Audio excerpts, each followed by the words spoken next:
C.S. 루이스의 순전한 기독교 제3장 그리스도인의 행동 첫 번째 주제입니다. 도덕의 세 요소. 어떤 초등학생에게 하나님을 어떤 분으로 이렇게 생각하냐고 물었습니다. 그 아이는 자기가 이해할 수 있는 한도 안에서 하나님은 누가 재미있게 지내나 맨날 감시하다가 결국에는 회방을 놓는 분이다 이렇게 대답을 했죠. 도덕이라고 할 때에 꽤 많은 이들의 마음에 떠오르는 생각이 바로 이런 것이 아닐까 합니다. 즉 도덕이란 무언가 간섭하는 것, 여러분이 즐거운 시간을 보내지 못하도록 막는 회방꾼이다라고 하는 것이죠. 사실 도덕 규칙이라고 하는 것은 인간이라고 하는 그 기계를 잘 움직이게 만드는 지침이라고 할 수 있습니다. 근데 모든 이 도덕 규칙은 이 기계가 움직이다가 고장나지 않게 하려고, 또 기계에 무리가 생기거나 마찰이 일어나지 않게 하려고 존재하죠. 그렇기 때문에 처음에는 이런 규칙들이 우리의 자연스러운 성향에 계속 간섭만 하는 것처럼 보일 수 있다고 하는 것이죠.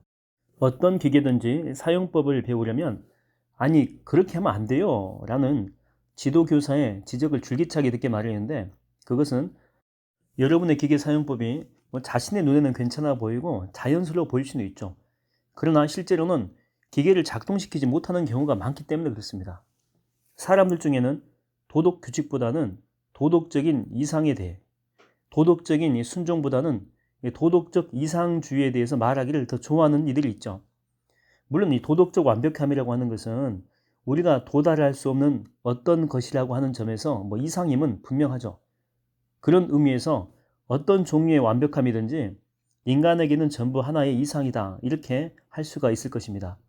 우리는 완벽한 운전사가 될 수가 없죠. 또 완벽한 테니스 선수가 될 수도 없고, 또 완벽한 직선을 그릴 수도 없죠.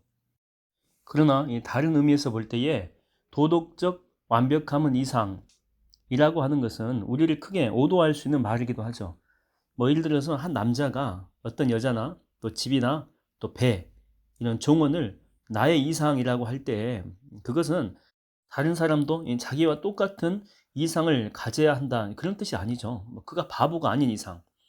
그런 부분에서는 우리 각자 다른 취향을 가질 권리가 있고, 따라서 각자 다른 이상을 가질 권리가 있다고 하는 것입니다. 그러나 도덕률을 지키기 위해서 열심히 노력하는 사람을 이상이 높은 사람이네 이렇게 표현하는 것도 위험하다라고 하는 거죠. 이 표현은 도덕적 완벽함이라고 하는 것은 개인의 사적인 취향이니까 나머지 사람들도 그것을 공유할 필요는 없다고 생각하게 만들 가능성이 있기 때문이죠. 이런 오해는 큰 피해를 불러오게 됩니다. 완벽하게 행동하는 것은 완벽하게 기여를 조작하는 것만큼이나 어려운 일일 수 있죠. 그러나 차의 속성상 운전하는 사람이라면 누구나 완벽한 기여 조작을 이상으로 삼게 되어 있습니다. 마찬가지로 인간의 속성상 인간이라면 누구나 완벽한 행동을 필수적인 이상으로 삼게 되어 있다고 하는 거죠. 또 자기가 거짓말을 한 번도 하지 않고 거짓말을 좀 덜 하려고 노력하는 것이 아닙니다. 또 음란한 짓을 절대 하지 않으며 음란한 짓을 좀 덜 하려고 노력하는 것도 아닙니다. 횡포를 부리지 않으려고, 횡포를 심하게 부리지 않으려고 노력하는 것이 아니고, 정말로 횡포를 부리지 않고 음란한 짓도 하지 않고 또 거짓말을 한 번도 하지 않는다고, 그러니까 이런 것들을 노력한다고 해가지고 스스로 이상이 높다라고 여기는 것은 더욱 위험한 일이다라고 하는 것이죠. 그러다 보면 목에 힘이 들어가기 시작하고 스스로 그런 이상주의에 대해서 칭송받아 마땅한 특별한 인물로 착각하게 되기 쉽기 때문에 그렇습니다. 그러나 이것은 사실 자기가 계산을 할 때마다 정확하게 하려고 노력하니까 칭송받아야 됩니다 라고 생각하는 것과 다를 바가 없죠. 숫자 계산을 완벽하게 하는 것은 분명히 하나의 이상이죠. 계산을 하다 보면 아무래도 실수를 저지르기 마련이기 때문이죠. 그러나 계산의 각 단계를 정확히 하려고 애쓴다고 해서 특별히 훌륭하다라고 이야기할 수는 없죠. 오히려 그렇게 하지 않는 것이 바보스러운 일입니다. 왜냐하면 실수를 저지르게 되면 결국 자기가 불편해지거든요. 마찬가지로 이 도덕적으로 실수를 저지르게 되면 나중에 자기 자신은 물론이고 다른 사람들에게까지 불편을 끼칠 수가 있다고 하는 것입니다. 이상이나 이상주의 대신에 규칙과 순종에 대해서 이야기를 해보게 되면 이 사실을 스스로 상기하는데 도움이 됩니다. 이제 한 걸음 더 나아가 보겠습니다. 인간이라고 하는 기계는 두 가지 방식으로 잘못될 수가 있죠. 하나는 개인들이 각기 따로 놀거나 충돌함으로써 서로에게 해를 입히는 경우죠. 속임수를 쓰거나 횡포를 부릴 때에 이런 일이 일어나게 됩니다. 다른 하나는 각 개인의 내부에 무언가 문제가 생기는 경우죠. 즉, 한 개인을 이루고 있는 서로 다른 부분들, 각기 다른 기능과 욕구들이죠. 그러니까 이것들이 각기 따로 놀거나 충돌하는 경우죠. 인간을 편대를 지어서 항의하는 이 선단에 비유하게 되면 이 점이 더 명확하게 이해가 될 것입니다. 항의가 성공하려면 무엇보다 먼저 배들이 서로 충돌하지 말아야 되겠죠. 그리고 각자의 항로를 방해하지 말고, 두 번째로는 이 각각의 배들은 항해에 적합한 조건을 갖추어야 되고 또 양호한 엔진 상태를 유지해야 됩니다. 사실 이 두 가지 사항은 뗄래야 뗄 수 없는 그런 관계에 있죠.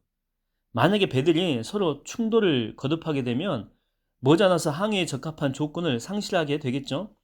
반면에 각 배의 조타 장치에 문제가 생기게 되면 배들은 서로 충돌을 면할 도리가 없을 것입니다. 또는 인류를 어떤 곡을 연주하는 악단에 비유해도 좋을 것 같습니다. 연주가 좋은 결과를 얻기 위해서는 두 가지 요소가 필요합니다. 첫 번째는 각 연주자들의 악기가 잘 조율되어 있어야 하고, 두 번째는 각각의 악기는 다른 악기들과 함께 잘 융화될 수 있도록 정확한 순간에 소리를 내야 되겠죠. 근데 여기서 우리가 아직 한 가지 고려하지 않은 사항이 있습니다. 그것은 이 선단이 가고자 하는 목적지가 어디인가, 또 이 악단이 연주하고자 하는 이 곡이 무엇인가 하는 점이죠. 아무리 악기들이 전부 잘 이렇게 조율되어 있고 정확한 순간에 소리를 냈다고 해도 춤곡을 연주해야 될 상황에서 장송곡을 연주하면 어떻게 되겠습니까? 그 연주는 성공했다고 볼 수가 없겠죠. 또 선단이 아무리 순조롭게 항해를 잘 해도, 그런데 뉴욕을 가야 할 배가 캘커타에 도착하게 됐다면 그 항해는 실패했다라고 밖에 볼 수가 없겠죠. 이처럼 이 도덕은 세 가지 사항과 관련이 되어 있습니다. 첫 번째는 도덕이라고 하는 것은 각 개인이 서로 공평하게 처신하며 조화를 이루는 일과 관련되어 있는 거죠.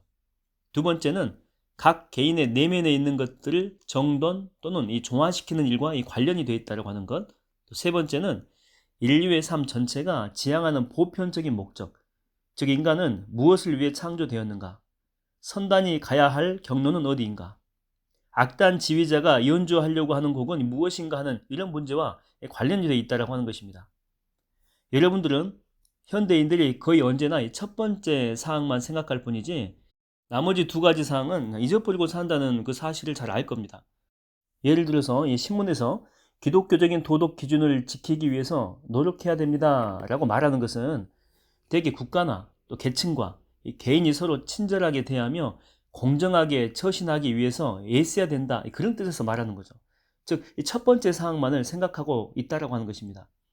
어떤 일을 하고 싶을 때 다른 사람에게 해를 끼치는 일은 아니니까 괜찮아 라고 말하는 사람도 오직 첫 번째 사항만을 생각하는 거죠. 옆 배와 충돌하지만 않으면 자기 배의 내부 상태에 어떻든 중요하지 않다, 이런 뜻을 가지고 있는 것입니다. 사실 도덕에 대해서 생각하기 시작할 때에 첫 번째 사항인 사회적 관계부터 생각하는 것은 아주 자연스러운 일이죠. 이 부분에서 벌어지는 부도덕한 짓들은 식별하기도 쉬울 뿐만 아니고 직접적으로 매일 우리에게 고통을 주기 때문입니다. 전쟁과 가난과 부정과 부패와 거짓말과 비열한 이런 것들처럼 우리에게 직접적으로 다가오는 것들이죠. 게다가 첫 번째 사항에 관한 한 사람들의 의견이 갈릴 이유가 전혀 없죠. 인간은 서로 간에 정직하며 친절하며 도움을 주어야 된다고 하는 것은 모든 시대, 거의 모든 인간들이 동의해온, 그러니까 이론적으로는 그렇다는 거죠. 동의해온 그런 내용들이기 때문에 그렇습니다. 그러나 첫 번째 사항부터 생각하게 되는 것이 아무리 자연스러운 일이라고 해도 도덕에 대한 생각이 여기에서 멈추고 만다면 아예 생각을 시작하지 않는 것이나 다를 바가 없다라고 하는 거죠. 여기에서 이 도덕의 두 번째 사항, 그러니까 각 인간의 내면을 정돈하는 일이죠. 여기까지 나아가지 않는 것은 자신을 속이는 일입니다. 예를 들어서 사실상 이 조정이 불가능할 정도로 이 배들이 낡은 데다가 결함투성이라면 아무리 충돌을 피하는 조정법을 가르쳐 봐야 그게 무슨 소용이 있겠습니까? 우리가 알고 있는 바처럼 사실상 우리의 탐욕과 비겁함과 못된 성질과 이 자만심 때문에 규칙을 지킬 수가 없다면 아무리 사회적인 행동을 위한 이 규칙을 작성해 봐야 이게 무슨 소용이 있겠냐라고 하는 거죠. 그렇다고 제가 뭐 사회나 경제 제도나 이런 부분의 개선에 관해서 생각할 필요가 없다고 이야기하는 건 아니죠. 열심히 생각할 필요가 전혀 없다라고 말하는 거 절대 아닙니다. 제가 정말 말하고 싶은 바는 뭐냐면 각 개인의 용기와 이타심 없이는 어떤 제도도 제대로 작동될 수 없다는 사실을 깨닫지 못하는 한 아무리 뭐 사회적이나 경제적 개선책을 뭐 100번을 찾아도 다 뜬구름 잡는 일에 불과하다라고 하는 것이죠. 현 제도 하에서 자행되는 특정한 종류의 부정부패나 횡포를 없애기는 그리 어렵진 않습니다. 그러나 인간이 여전히 부정직하고 횡포 부리기를 좋아하는 한 아무리 새로운 제도가 계속해서 반복적으로 이렇게 만들어진다고 할지라도 사람은요 예전에 하던 짓을 똑같이 또 계속할 새로운 방법들을 반드시 찾아낸다라고 하는 거죠. 법으로는 인간을 선하게 만들 수가 없습니다. 그리고 인간이 선해지지 않는 한 사회는 또 좋아질 수가 없겠죠. 이것이 우리가 두 번째 사항, 즉 각 개인의 내면에 있는 도덕에 관해서 생각해야 하는 이유다라고 하는 것입니다. 그러나 저는 이 두 번째 사항까지만 이야기해서도 안 된다고 생각합니다. 우리는 우주에 관해서 어떻게 달리 믿느냐에 따라서 행동까지도 달라진다는 이야기를 해야 될 필요성이 있을 것 같습니다. 뭐 얼핏 생각하기에는 굳이 뭐 거기까지 갈 것 없이 지각 있는 사람이라면 누구나 이렇게 동의할 만한 데까지만 말하는 것이 그야말로 지각 있는 행동처럼 보이죠. 근데 그게 과연 정말 가능한 일일까요? 종교는 사실에 관한 일련의 진술, 즉 참이거나 거짓일 수밖에 없는 진술들과 관련되어 있다는 점을 여러분 꼭 기억하십시오. 만약에 그 진술들이 참이라면 인간이라는 선단의 바른 항해가 무엇이냐에 대해서 일단의 결론이 나올 것입니다. 물론 그 진술들이 거짓이라면 아주 딴판의 결론이 나오겠죠. 예를 들어서 다른 사람에게 해가 되지 않는 일은 잘못이라고 할 수 없다 라고 말하는 그 사람의 경우를 한번 생각해 봅시다. 그는 주변에 있는 다른 배에 손상을 입혀서는 안 된다는 점을 잘 이해하고 있죠. 그러나 솔직히 자기 배는 자기 마음대로 해도 좋다라고 생각하고 있는 거죠. 그러나 그 배가 그의 소유냐 아니냐에 따라서 사정은 크게 달라지지 않겠습니까? 이를테면 내가 내 몸과 마음의 영주냐 아니면 진짜 영주에게 그것들을 빌린 소작인에 불과하냐에 따라서 사정은요 크게 달라질 수밖에 없다라고 하는 거죠. 만약 누군가 다른 존재가 있는데 자신의 목적을 위해서 나를 만들었다면 나는 많은 의무를 감당해야 되겠죠. 내 것일 경우에는 부과되지 않을 그런 일들이겠죠. 내 것이 아니기 때문에, 내 자체가 내 것이 아니기 때문에 내가 뭔가 감당해야 될 게 있다라고 하는 거죠. 이 기독교라고 하는 것은 모든 인간은 영원히 산다라고 주장하는데 이건 역시 참 아니면 거짓이죠. 만약에 우리가 영원히 사는 존재라면 겨우 70년 정도 살다가 죽을 존재일 경우에는 전혀 고민할 필요가 없는 것들을 놓고 이제는 많이 고민해야 된다라고 하는 거죠. 예를 들어서 지금 나의 못된 성질과 이 시기심이 점점 심해지고 있다라고 한번 생각해 봅시다. 이것은 점차 이렇게 진행되는 일이기 때문에 70년이 지난다 한들 막 눈에 확 띌 정도로 심해지진 않겠죠. 그런데 만약에 이 일이 100만 년 동안 계속된다면 그야말로 완벽한 지옥일 수밖에 없겠죠. 그러니까 기독교가 참 종교라면 이 지옥, 헬 이것이야말로 이 상태를 정확하게 꼬집어주는 용어라고 할 수 있겠죠. 인간이 불멸한다라고 하는 그 믿음은 또 다른 이 차이도 만들어내는데 이 차이는 전체주의와 민주주의 간의 그 차이와 관련이 있다고 하는 것입니다. 만약에 각 개인이 겨우 70년만 살다가 죽는다면 아마 1000년 동안은 계속될 국가나 또 민족이나 문명이 개인보다 더 중요하겠죠. 당연히 오래 지속이 되니까. 그런데 기독교가 참이라면 영원히 살 인간에 비해서 국가나 문명의 생명은 겨우 한순간에 불과합니다. 상대적으로. 그래서 각 개인은 국가나 문명보다 단순히 더 중요한 존재에 그치는 것이 아니고 아예 비교가 불가할 정도로 어마어마하게 중요한 존재로 격상이 될 수밖에 없다고 하는 거죠. 이처럼 도덕에 관해 생각할 때에는 이 세 가지 분야를 모두 생각해야 된다고 하는 것입니다. 즉, 인간과 인간의 관계. 두 번째는 각 인간의 내부에 있는 것들. 또 세 번째는 인간과 인간을 만든 힘과의 그 관계를 한번 생각해 봐야 된다고 하는 거죠. 첫 번째 분야에서는 우리 모두가 뭐 협력할 수가 있겠죠, 당연히. 불일치는 이제 두 번째 분야에서 생겨나게 되는데 세 번째 분야에서는 더 많이 심각해지게 되죠. 바로 이 세 번째 분야에서 기독교의 도덕과 비기독교의 도덕 사이에 주된 차이가 생겨나게 된다고 하는 것입니다. 저는 기독교적인 관점에서 제3부의 나머지 부분을 진행해 나가면서 기독교가 참일 경우에 펼쳐지는 그 전경을 조망할 생각입니다.